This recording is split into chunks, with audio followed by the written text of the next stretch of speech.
आणि आता थेट जाणार आहोत राष्ट्रवादीचे नेते अजित पवार यांची पत्रकार परिषद सुरू होते त्या ठिकाणी।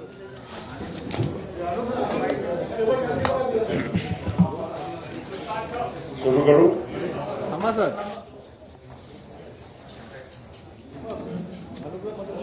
मी असं करतो, मराठी आणि हिंदी मिक्स करत राहतो। नाही असं नाही, मी मिक्स करत राहतो, कारण काय मराठी भाषिक लोकांना हिंदी बहुतांशांना कळते, म्हणून ते काय तुम्हाला म्हणजे प्रत्येक गोष्टी मला रिपीट नाही तर करावं लागेल आणि थोडा लोकांना समजलं पण पाहिजे व्यवस्थित, आणि नंतर थोडा इंग्लिशमध्ये थोडक्यात बोलेल। नमस्कार मित्रांनो, आजची या प्रेस कॉन्फरन्समध्ये आपण सर्व आले, मी स्वागत करतो। आणि मागील काही दिवसापासून जे काही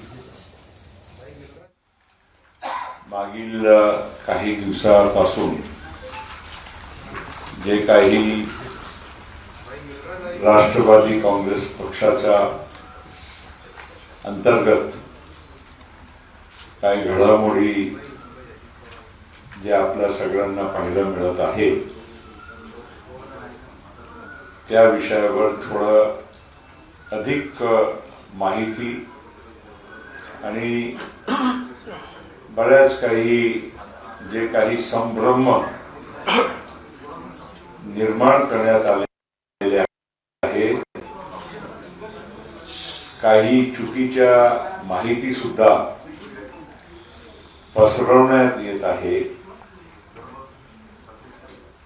आणि खरी परिस्थिती काय आहे नेमकी ही सुद्धा लोकांपर्यंत जावी या अर्थानं, आणि आपल्या सगळ्यांना सुद्धा, म्हणजे कोणी काही वेगळ्या अर्थानं काही सांगत असतील, जे काही माहिती देत असतील, ते पण तुमच्यापर्यंत सुद्धा व्यवस्थित हे मांडण्यासाठी आज आम्ही इथे उपस्थित आहोत। आता बऱ्याच गोष्टी बोलणं झालेलं आहे, म्हणून त्या बॅकग्राऊंड म्हणजे आता काय झालं 2 तारखेला की वगैरे वगैरे हे सगळ्या गोष्टी परत रिपीट करण्याची गरज नाही। सर्वप्रथम सुरुवात अशी करतो की 30 तारखेला 30 जून 2023 या दिवशी राष्ट्रवादी काँग्रेस पक्षाचा एक महत्वाची बैठक झाली, आणि त्या बैठकीमध्ये अनेक लोक उपस्थित होते। ही बैठक देवगिरीला झाली, आणि राष्ट्रवादी काँग्रेस पक्षाचे खूप सारे आमदार तिथे उपस्थित होते, दोन्ही सदनाचे होते, आणि राष्ट्रवादी काँग्रेस पक्षाचे बहुतांश पदाधिकारी होते, कार्यकर्ते होते, आणि त्या 30 तारखेच्या बैठकीमध्ये सर्वांनी सर्वानुमते श्री अजित अनंतराव पवार यांना आपला नेता म्हणून तिथे निवडला, आणि त्यामुळे अजित अनंतराव पवार यांनी 2-3 प्रक्रिया ते नंतर केली।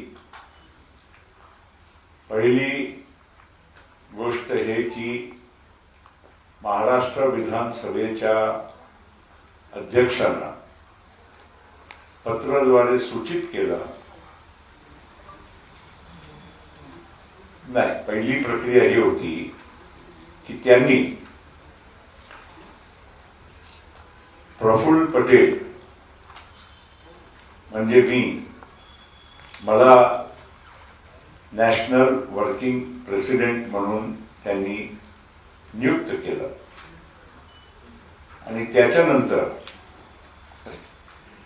विधानसभेच्या अध्यक्षांना श्री अजित आनंदराव पवार आमचे विधिमंडळाचे नेते आहे असा माझ्याद्वारे मी त्यांना सूचित केलं. तसेच आम्ही पक्ष म्हणून श्री अनिल भाईदास पाटील यांना प्रतोद व्हीप म्हणून माझ्या सहीद्वारे त्यांना नियुक्त केलं. कंटिन्यू पण केलं, पण परत त्यांना अपॉइंट केलं.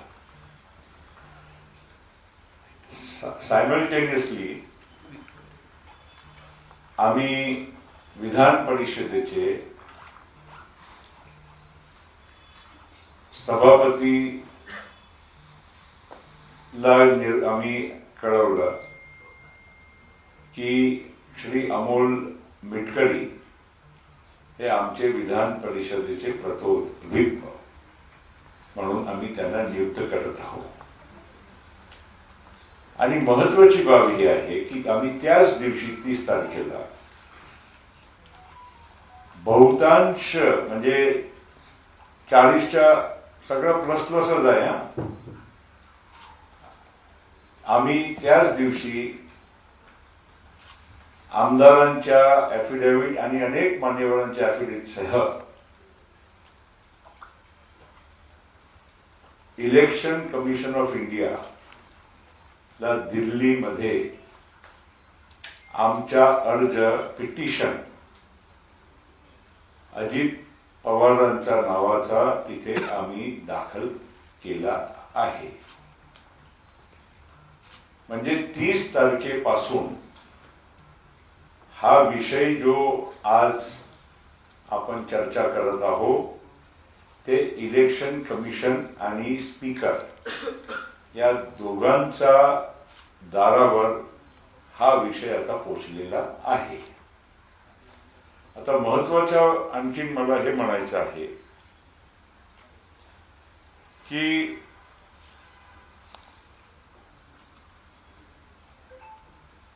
आम्ही पक्ष राष्ट्रवादी काँग्रेस पक्ष आहोत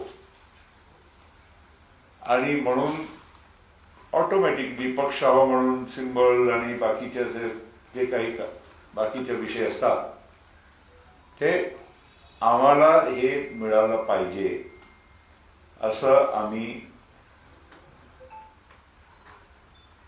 इलेक्शन कमिशनकडे ही मागणी केलेली आहे.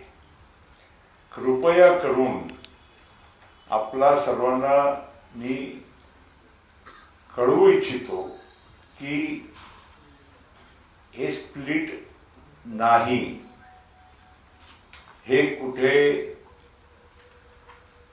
वेगळा काही त्याला कारवाई जे काही नावाने तुम्ही जर समजलं तर असं नाही.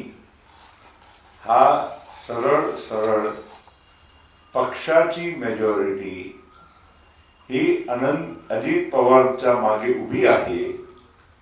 लेजिस्लेटिव्ह, ऑर्गनायझेशनल आणि बाकीच्या सामान्य जे काही सभासद असतात त्या सगळ्यांची मेजॉरिटीनं अजित पवारला बॅकिंग आहे असं आम्ही इलेक्शन कमिशनकडे आम्ही पिटिशनद्वारे हे 30 तारखेला आम्ही दाखल केला आहे. मी तुम्हाला हे सगळ्याविषयी सांगत असताना की मी स्पष्ट करू इच्छितो की काल एक दिल्लीमध्ये राष्ट्रवादी काँग्रेस पार्टीची बैठक झाली. मी त्याला दुसरं काही नाव देणार नाही. आता ते राष्ट्रवादी काँग्रेस पार्टीची अधिकृत बैठक नव्हती, त्याच्या मी कारण आपल्याला खुलासावर थोडाफार तरी म्हणजे फॉर युअर अंडरस्टँडिंग मला सांगणं गरजेचं वाटते. आमच्या एक पक्षाचं बंधारण आहे. त्या बंधारणच्या आणि त्याच्या अंतर्गत जे आमचं संविधान जे पक्षाचं असतो त्याचे रूल्स आहे. Constitution of Rashtravadi Congress party हे आमच्याकडे एक डॉक्युमेंट सगळ्यांच्यासाठी आहे. म्हणजे ते इलेक्शन कमिशनमध्ये फाईल केला गेलेला डॉक्युमेंट असतो. कुठलाही पक्ष रजिस्टर्ड झाल्यानंतर त्याच्या कॉन्स्टिट्यूशन आणि रूल्स हे आम्हाला तयार करावं लागते आणि या कॉन्स्टिट्यूशनच्याच आधारावर सगळी प्रक्रिया म्हणजे कोण टॉप पासून खालपर्यंत म्हणजे पिरामिड स्ट्रक्चर ज्याला म्हणते, खाली फाउंडेशन आणि वर वर वर वर करत आम्ही शिखरपर्यंत पोचतो. हा कॉन्स्टिट्यूशनमध्ये फार स्पष्ट हे दिलेला गेला आहे की पक्षाची निवडणूक हे ब्लॉक पासून शिखरपर्यंत ते करणं आवश्यक आहे. अपॉइंटमेंट नाही चालत त्याच्यात. हे कॉन्स्टिट्यूशन आमचं आहे बंधारण, ते तुम्हाला वेबसाईटवरही मिळू शकते. म्हणजे इलेक्शन कमिशनमध्ये सगळ्या पक्षाचे सगळे डॉक्युमेंट वेबसाईटवर असतात ECIच्या. आणि यामध्ये जे मी म्हणतोय की नेमणुकीचा अधिकारच नाही आहे. मग खालच्या फाउंडेशन जर कोसळला की नाही तर तर वरचा सगळं स्ट्रक्चरच फॉल्टी आहे आणि कोसळू शकते आणि कोसळलं.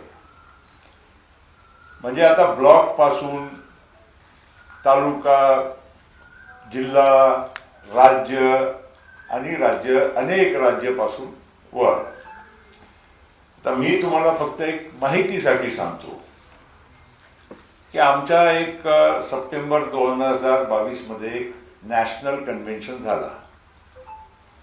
आता नॅशनल कन्व्हेन्शन केव्हा होते की जेव्हा प्रत्येक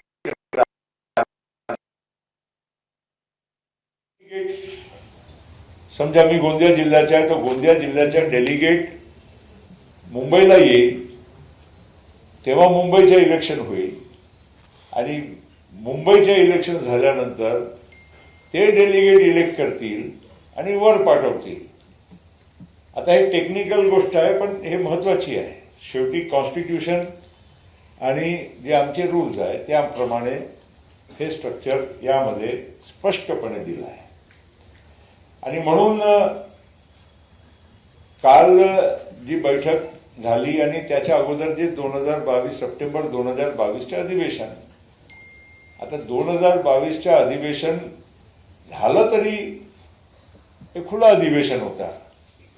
नेमके कोण डेलिगेट, महाराष्ट्राची अजूनही तुम्हाला सगळ्यांना इथे माहिती तुम्ही घेऊ शकतात कारण मुंबईतच तुम्हाला ही माहिती मिळणार आहे की अजून आमच्या राज्याची निवडणुकीची प्रक्रिया अजून सुरूच आहे. अजून 2-3-4 जिल्ह्यामध्ये प्रोसेस चालू आहे. तो महाराष्ट्राचीच इलेक्शन झाली नाही. कुठल्याही राज्यामध्ये हे तर इथे तर थोडाफार महाराष्ट्रामध्ये तर काही जिल्ह्यामध्ये काही सभासद नोंदणी हे वगैरे वगैरे आमच्याकडून पुस्तकं जातात, पुस्तकं येत सुद्धा नाही.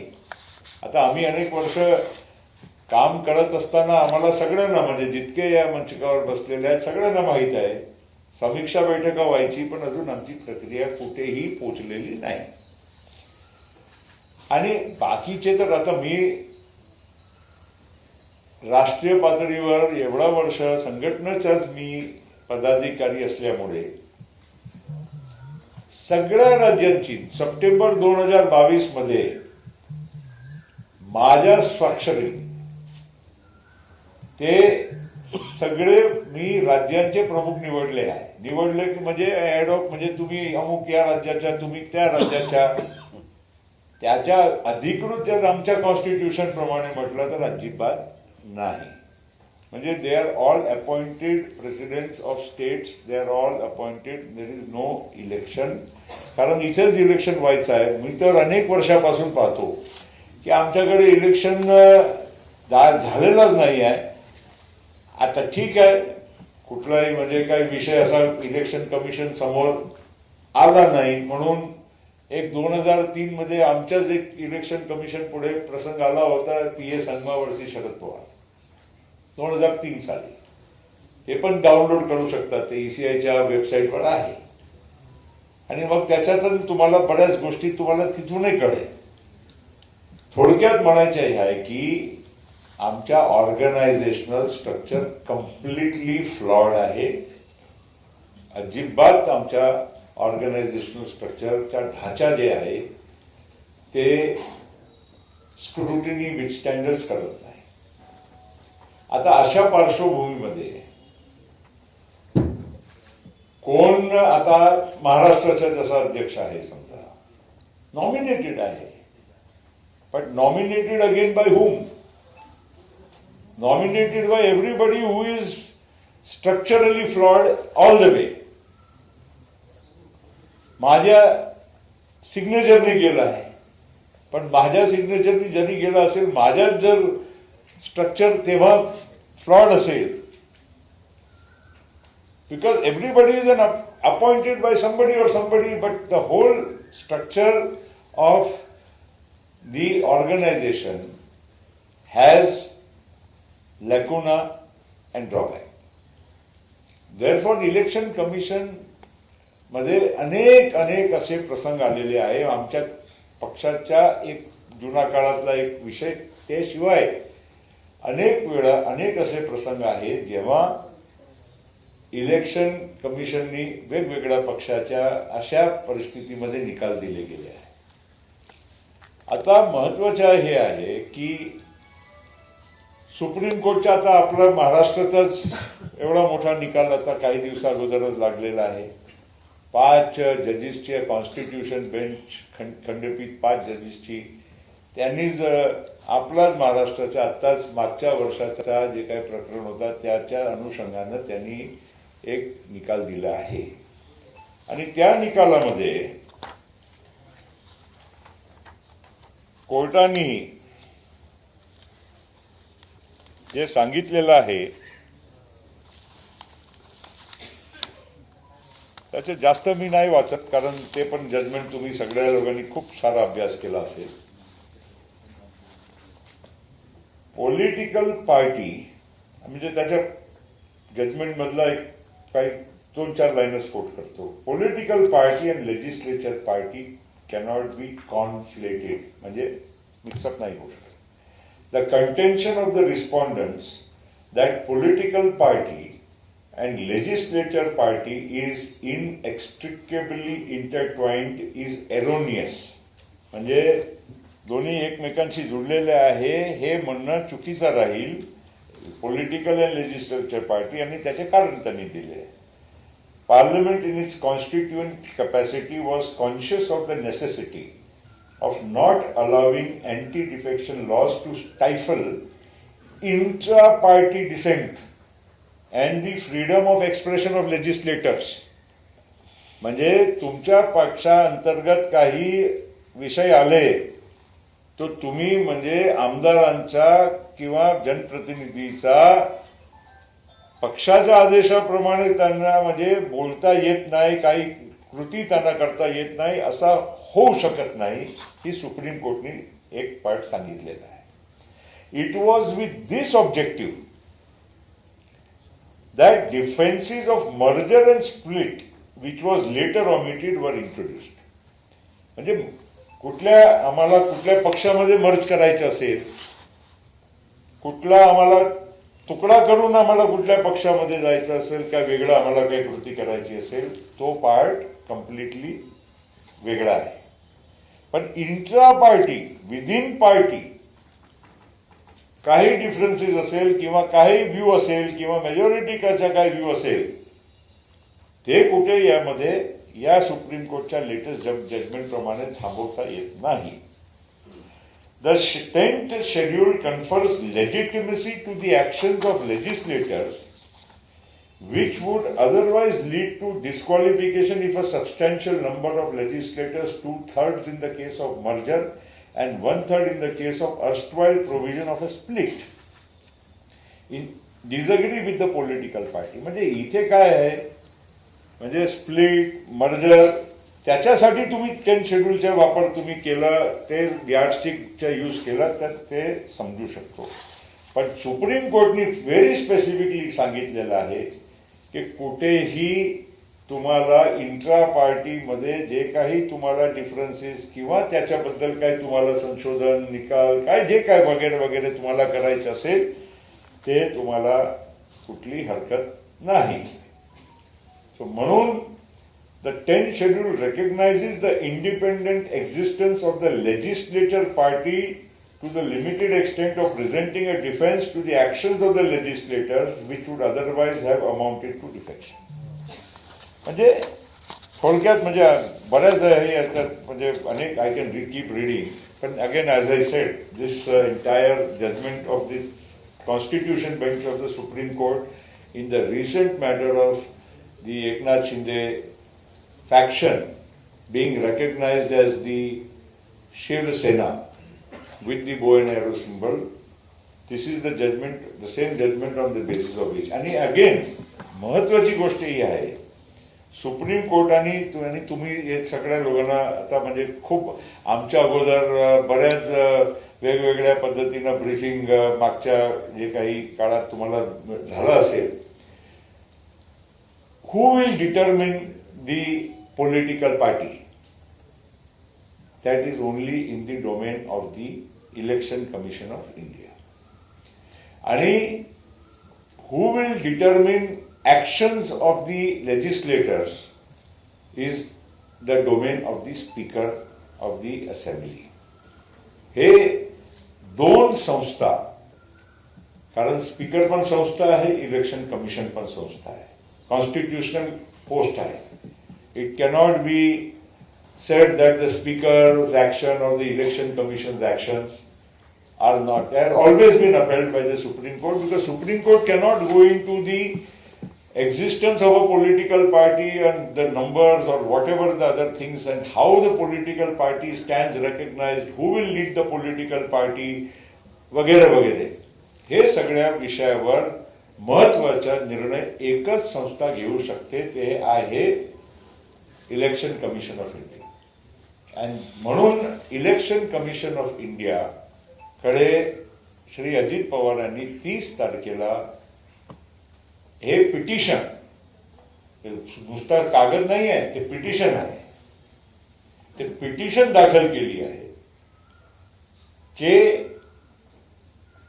whatever actions he has taken and the people who are with him should be recognized as the political party, and that is the essence. म्हणजे हा त्याच्या मूळ हा बेसिस आहे ज्याच्यावर हे सगळे ऍक्शन्स घेतले गेले आहे.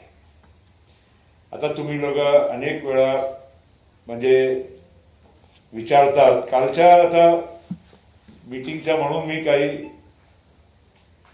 मी त्याच्या रिटॉर्ट करण्याची गरज नाही आहे, पण जे कालची मीटिंग होती आम्ही प्रेस रिलीज केली होती. आपण काही लोकांनी ते विषय समजून घेतला, काही लोकांच्या लक्षात आला नसेल, म्हणून आजच्या आम्हाला ही प्रेस कॉन्फरन्स घेण्याचा उद्देश होता की जे काही कालची मीटिंग आणि सबसिक्वेंट ऍक्शन, अजून मला 2-4 गोष्ट बोलायची आहे म्हणून ते होऊ द्या, नंतर I will answer some questions. पण आम्हाला एकच म्हणायचे आहे की disqualification petition. आता Jayant Patil has filed disqualification petition against Ajit Pawar and 9 others or 8 others. तर पहिली गोष्ट तर जयंत पाटीलच आमचे अध्यक्ष आहे का? He is not as per our constitution. And if he is not adhyaksh as per our constitution, हे कोण नक्की म्हणजे on what basis can he say that I have disqualified so and so? I mean, or take action against so and so on the basis of 10th schedule. तसंच त्यांची petition तशीच आहे आणि दिल्लीत पण तशीच आहे. म्हणून आमच्या म्हणणं सरळ सरळ आहे की हे बसतच नाही. कुठल्याही यार्डस्टिकमध्ये कुठलाही तुम्ही याच्या कायद्याच्या तपशील कराल तर हा कुठेही बसत नाही की हे एकही लेजिस्लेटरला डिस्क्वालिफिकेशन प्रोसेस लागू होत आहे. एक मिनिट मला पूर्ण तर करू द्या. मला नंतर आमचा फ्लो जे आहे तुम्हाला जे काही सांगायचं आहे तुम्ही विचारू शकता ना नंतर. आम्ही नक्कीच जे काही to the best of our ability आम्ही उत्तर देऊ तुम्हाला.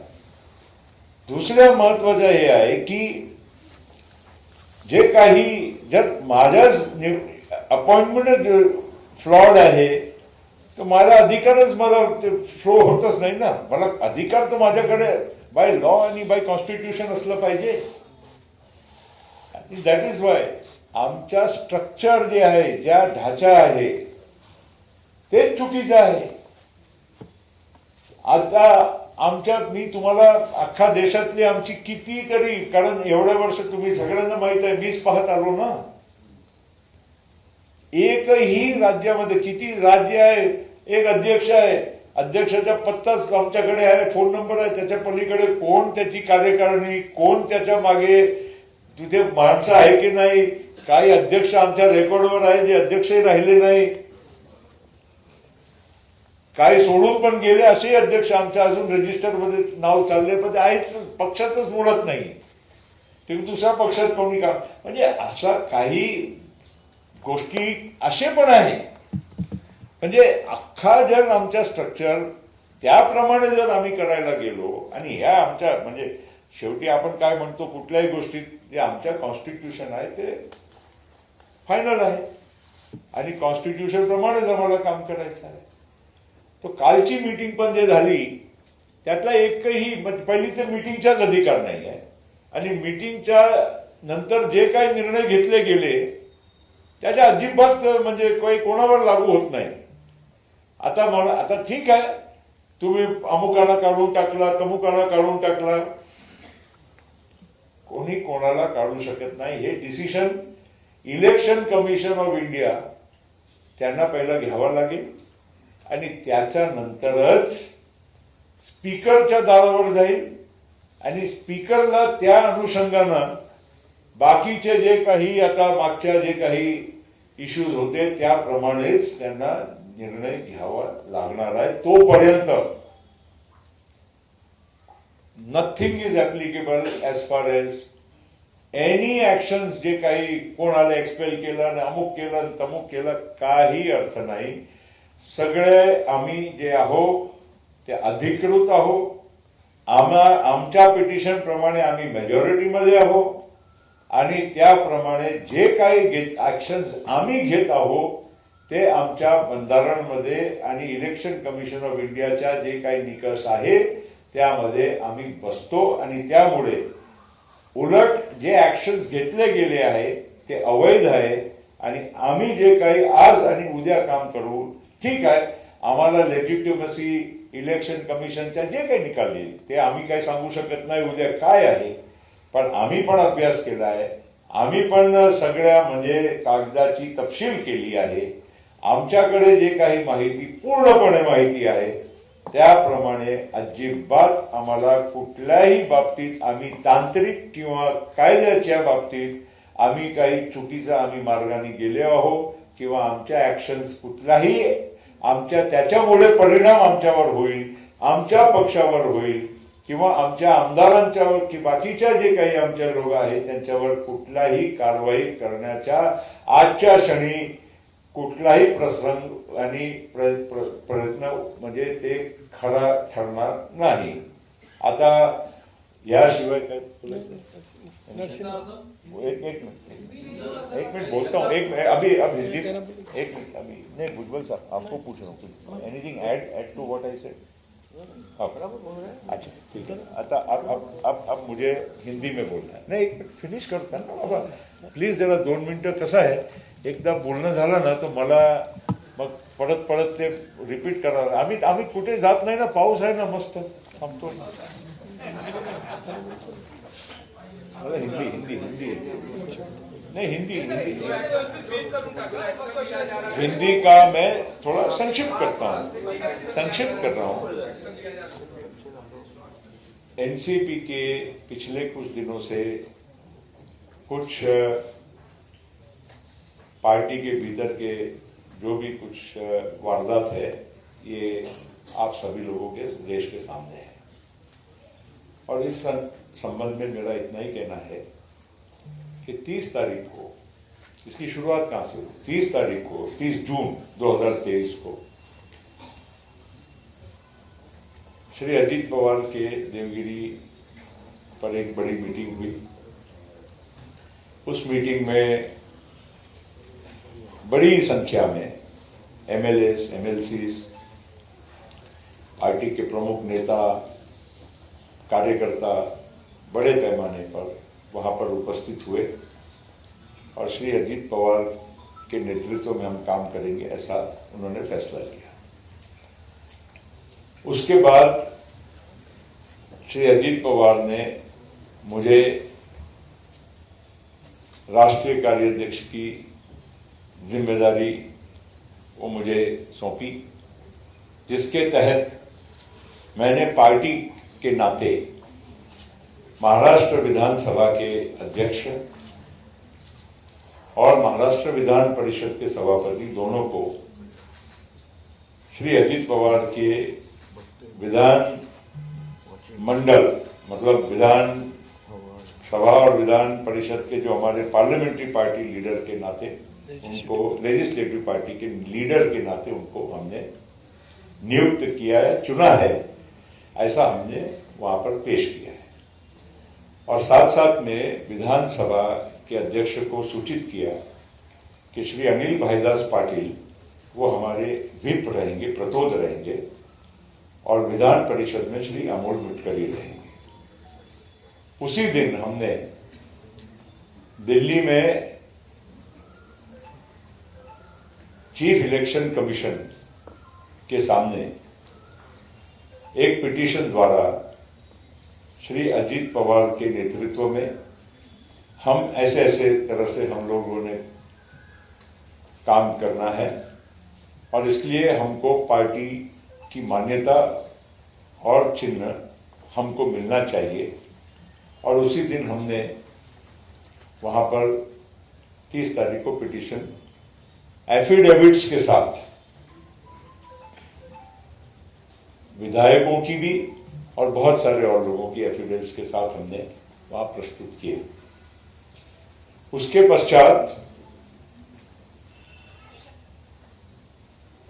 मैं ये कहना चाहूंगा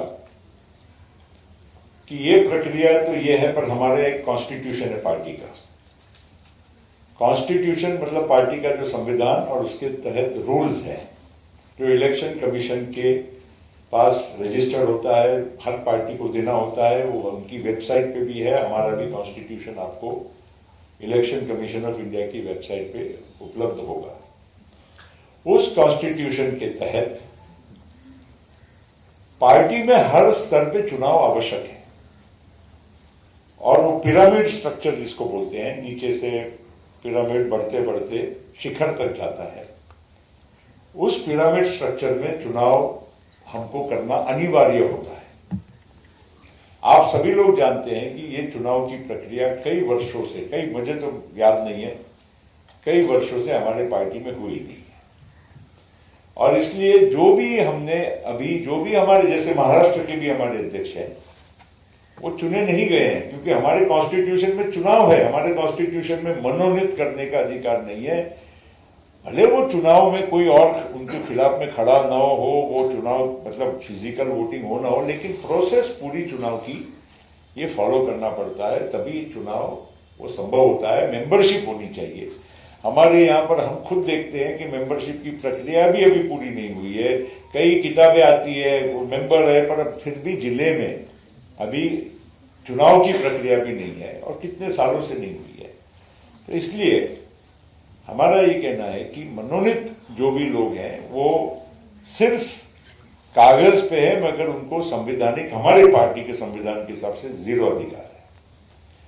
और ये जो अभी जैसे महाराष्ट्र के अध्यक्ष, क्योंकि हम यहाँ मुंबई में बात कर रहे हैं, महाराष्ट्र के अध्यक्ष मेरे हस्ताक्षर से ही मैंने उनको अपॉइंट किया है, वो भी एडहॉक किया है। मतलब एडहॉक मतलब कोई चुनाव नहीं हुआ मतलब एडहॉक हुए, वो कोई मतलब जब तक पार्टी चाहेगी तब तक, अगर हस्ताक्षर से ही चुनाव अध्यक्ष बना तो मतलब हस्ताक्षर से रिमूव भी हो जाएंगे। तो वो इस टाइप की हमारा आज का एक जो भी ढांचा है पूरे देश में, ये इसी तरह का है। और राज्यों में तो यहाँ तो फिर भी पार्टी बड़ी है, बाकी राज्यों में तो कोई हमारा अध्यक्ष है, कई अध्यक्ष तो हमारे रजिस्टर में नाम होगा, वो अध्यक्ष पार्टी में भी नहीं है। कोई बॉडी तो है ही नहीं, शायद वो अध्यक्ष भी एक्टिव मेंबर है कि नहीं पार्टी का, वो भी मालूम नहीं। कोई रिकॉर्ड ही नहीं है किसी तरह से कि भाई वो पार्टी उस जिले में, उस स्टेट में काम कर रही है कि नहीं। तो इस तरह से जो भी कुछ हमारे पार्टी का जो स्ट्रक्चर है, ये हमारे पार्टी के संविधान के हिसाब से ये सही नहीं है। और हमने अभी आपको इसके पहले सुप्रीम कोर्ट का जो अभी रिसेंट फैसला हुआ था एकनाथ शिंदे जी के अभी इस केस के बारे में, 5 जजों के कॉन्स्टिट्यूशन बेंच ने, खंडपीठ ने वो अभी जजमेंट दिया। उसके मैंने पहलू बताए कि पार्टी के भीतर मतभेद अगर हो तो उसको किस तरह से हैंडल किया जा सकता है, और पार्टी को तोड़ना है, अगर आपको स्प्लिट करना है या और कोई पार्टी में मर्ज करना है तो उसके प्रावधान अलग है, उसमें 10th शेड्यूल और ये सब बातें लागू होती। इंट्रा पार्टी का कोई फैसला होता है, इसलिए नहीं। और इसलिए हमने क्या किया है, हमने सीधा जो भी मीटिंग हुई उसका हमने इलेक्शन कमीशन, क्योंकि इसकी प्लेटफॉर्म ही वही है, कौन तय करेगा कि पार्टी है कि नहीं, किसके पास है, किसके ज्यादा नंबर है, तो ये फैसला केवल इलेक्शन कमीशन ऑफ इंडिया ही कर सकता है। इसलिए हमने 30 तारीख को मीटिंग के बाद उसी दिन हमने वहां पर दायर कर दिया। और इलेक्शन कमीशन के बाद जो भी कुछ फैसला अगर करना और चीजों का, विधायकों का हो या बाकी चीजों का हो, वो लेजिस्लेटिव मतलब स्पीकर के दायरे में जाता है और ये किसी और कोई डोमेन में नहीं जाता है। इलेक्शन कमीशन और स्पीकर ये दोनों स्वायत्त संस्थाएं हैं संविधान के, अपने भारत के संविधान के तहत, और इसलिए उसमें कोई कोर्ट का या बाकी चीजों का कोई हस्तक्षेप नहीं हो सकता है। वो पश्चात कुछ अगर किसी को, उनके फैसले के पश्चात किसी को जाना हो तो बात अलग है, लेकिन अभी के जो खंडपीठ का 5 जज बेंच का, कॉन्स्टिट्यूशन बेंच के जजमेंट के आधार पर यह फैसला हुआ है। और इसलिए हमारी पार्टी में कोई स्प्लिट अप नहीं कर रहे हैं, हम कोई मर्ज नहीं कर रहे हैं, हम कोई दूसरी पार्टी में नहीं जा रहे हैं। हम ये केवल कह रहे हैं बाय मेजोरिटी ये पार्टी, हमारे जो लोगों ने जो जिस तरह से फैसला किया उसको मान्यता प्राप्त होनी चाहिए। इसके अलावा अगर आप बाकी की बातें भी देखेंगे तो पूरा मिला जुला कर अभी जब सारे लोग ही, मतलब जब चुनाव की प्रक्रिया हुई है, कौन हमारे अभी अधिवेशन होते हैं, अधिवेशन में कौन आया कौन नहीं गया कोई हमको मालूम नहीं, केवल खाली अगर अधिवेशन को ही मान्यता देना होगा तो कैसे काम हो सकता है। तो इसलिए हमने पूरी प्रक्रिया एक कानूनी तौर से भी, हमारे संविधान के तौर से भी, और बाकी जो भी एक नियम जो होते हैं उसके हिसाब से हमने सारी प्रक्रिया को पूरी किया है। और इसलिए कल जैसे कोई एक मीटिंग दिल्ली में हुई, अब मीटिंग कर लीजिए, मीटिंग में तो सवाल ही नहीं है, मीटिंग तो कोई भी, सबको अधिकार है, लेकिन उस मीटिंग के तहत कोई फैसले अगर हुए हैं तो वो फैसलों का कोई मायना नहीं रखता है जब तक इलेक्शन कमीशन ऑफ इंडिया, अगर इलेक्शन कमीशन ऑफ इंडिया कुछ और फैसला दे दे तो बात अलग है, लेकिन उस मीटिंग का कोई मायना नहीं है। आज डिस्क्वालिफिकेशन 9 विधायकों का महाराष्ट्र में डाला गया है, हमारे को वहां से पार्टी से दिल्ली से कोई कदम उठाए ऐसा कल की उसमें देखा हमने, इसका कोई मायना नहीं है, क्योंकि ultimately test of political party ये केवल और केवल इलेक्शन कमीशन ऑफ इंडिया को तय करना है, उसके बाद स्पीकर को तय करना है जो भी फैसला उनको क्या किस तरह से लेना है। और इंट्रा पार्टी में कोई स्प्लिट, ये बात अलग है। ये यहाँ इसीलिए मेहरबानी करके बहुत सारे लोग यहाँ पर, मैं इसलिए स्पष्ट करना चाहता हूं कि आंकड़े की बात करते हैं, इसके बाद कितने 36 है 37 है ताकि 2/3 हो गए। वो तो उसका आंकड़ा उससे बहुत पार है, वो अलग बात है। इसमें 2/3 का इश्यू ही नहीं है, 40 प्लस है। मगर हम इसलिए भी प्लस कहते हैं क्योंकि और लोग आ रहे हैं, हम उनको आने से क्यों रोके? तो इसलिए वो प्रक्रिया चालू है। मगर हम साथ साथ में ये कहना चाहते हैं कि इंट्रा पार्टी इश्यू है, इसलिए इसमें नंबर, अदरवाइज भी आप उस मतलब अननेसेसरी वो चक्कर है कि भाई हम कितने नंबर है कि इतना नंबर है। यहाँ स्प्लिट नहीं हो रही है, बिल्कुल नहीं हो रही है। यहाँ मर्जर किसी और पार्टी में नहीं हो रहा है। इसलिए हमको इस मामले में किसी भी प्रकार से कहीं भी कानूनी या संवैधानिक अड़चन नहीं है। और ये बात 5 बेंच सुप्रीम कोर्ट की बेंच ने ये अभी कुछ ही महीनों के पहले ये अपना ये फैसला दिया है, और उसी फैसले के तहत सारा कानूनी अध्ययन करके सारी बातों की जानकारी लेकर उसको हमने उस आधार पर फैसला लिया है। अब एक एक करके बोलोगे तो अच्छा रहेगा। एक एक करके बोलो।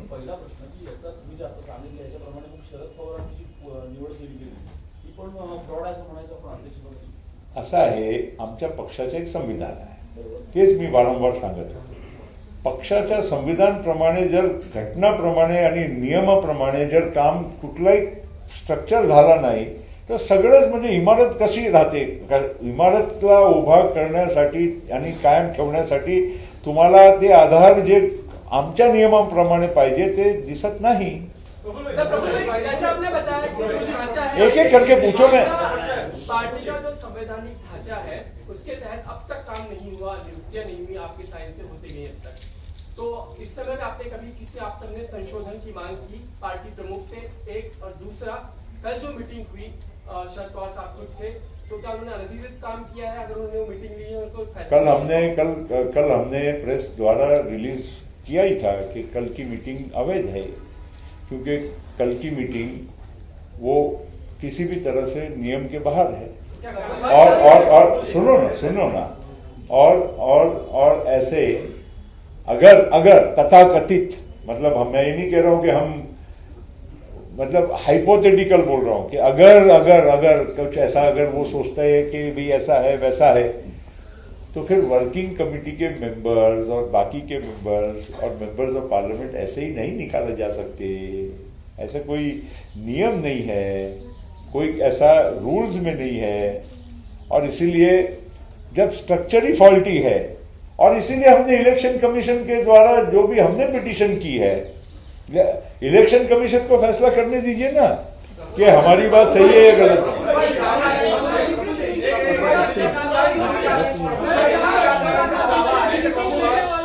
भाई एक आदमी आप, उसके बाद आप ठहरो ना भाई। अरे भाई ले रहे ना, एक इनको बोलने दो ना, फिर आप आइए ना। प्रफुल्ल भाई, जो नागालैंड में आपके विधायक है या दूसरे स्टेट्स में जो विधायक है, उनकी जो कार्यकारिणी है, क्या उनका सपोर्ट आप लोगों को है? या फिर कल जिस तरीके की मीटिंग हुई और कहा गया कि सारे स्टेट के लोगों ने ये प्रस्ताव पारित किया कि आप लोगों की, मेरा कहना आपको यही है कि ये सब हमको जो फाइल करना था वो इलेक्शन कमीशन में कर चुके हैं। अब आप इससे ज्यादा हर चीज, अब हमने इलेक्शन कमीशन में क्या किया नहीं किया, ये तो अब हम कोई मीडिया के इशू नहीं बना सकते। उसकी बाकायदा वो हियरिंग होगी और वो हियरिंग में सब स्पष्ट हो जाएगा। नहीं आता नहीं, एक मिनट आता है। राष्ट्रवादी हा अधिकृत पक्ष आमचा आहे, पलीकडून वारंवार सांगण्यात येतं की आमचे फोटो वापरायचे नाही, तर तुम्ही पक्षाचं नाव आणि निवडणूक चिन्ह वापरू नका असं त्यांना सांगणार का? दुसरा असा मुद्दा आहे की मुख्य प्रदेश कार्यालय त्यांच्या ताब्यात आहे, त्या कार्यालयाचा हक्क तुम्ही कधी सांगणार? मी एक स्पष्ट सांगतो, पक्षाच्या कार्यालयाचा अधिकार आमचा आहे असा गृहीत धरून आम्ही तरीही काही स्ट्रीट फाईटवर आम्ही उतरू इच्छित नाही। कारण आम्हाला माहीत आहे की असं चुकीचं काम करून काय आम्हाला काही कोणालाही फायदा होणार नाही। आम्ही सभ्यतेने आम्ही जे काही आमची लीगल बाजू आहे ते मांडण्याचं काम करू, नाहीतर आम्ही पण पाठवू शकतो, पण नाही, आम्ही अजिबात असं करायचं नाहीये। कुठलाही म्हणजे असा म्हणजे अशोभनीय काम आम्हाला अजिबात करायची इच्छा नाही आहे। आम्ही परत तुम्हाला सांगतो की आम्ही फक्त नियमाप्रमाणेच आम्ही आमची पुढची कारवाई करत आहोत आणि करणार. I think all points are clear now. Last All point points are clear now. Last आणि लास्ट नाही last. That is enough. That is enough.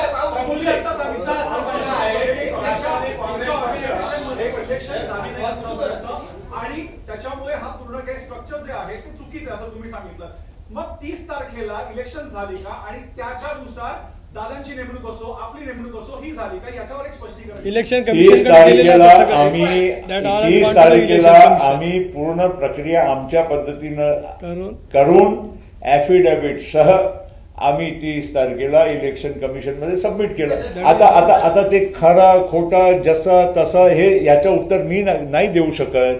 ते इलेक्शन कमिशनच्या अधीन आहे, ते त्यांना कळू देणार. आता शेवट लास्ट तुमच्या तुम्ही म्हणतात की पक्ष आमचा आहे, शरद पवार साहेब म्हणतात की पक्ष आमचा आहे. या निकालामध्ये निवडणूक आयोगापर्यंत जोपर्यंत निकाल होत नाही किंवा अध्यक्षाकडे जोपर्यंत निकाल येत नाही तोपर्यंत नेमका पक्ष कोणाचा, कारण कार्यकर्ते मोठ्या प्रमाणात संभ्रमात आहे, कारण 2 गट या ठिकाणी पाहायला मिळत आहे. मग पक्ष कोणाचा? पक्ष आमच्याकडे आहे आणि ते ठीक आहे, आम्ही आमच्या पद्धतीनं काम करतच आहोत. आता जोपर्यंत इलेक्शन कमिशनचा निकाल येत नाही, आता आम्ही कसं म्हणजे कोणाला दुसऱ्याला थांबू. जाऊ द्या, ज्यांना करायचं. लोकांना समजते ना की कोणा बाजूला किती लोक आहे. हे काही मला जास्त आणि ते 5 तारखेला तुम्हाला दिसलेलं आहे. Thank you very much. एबीपी माझा, उघडा डोळे बघा नीट.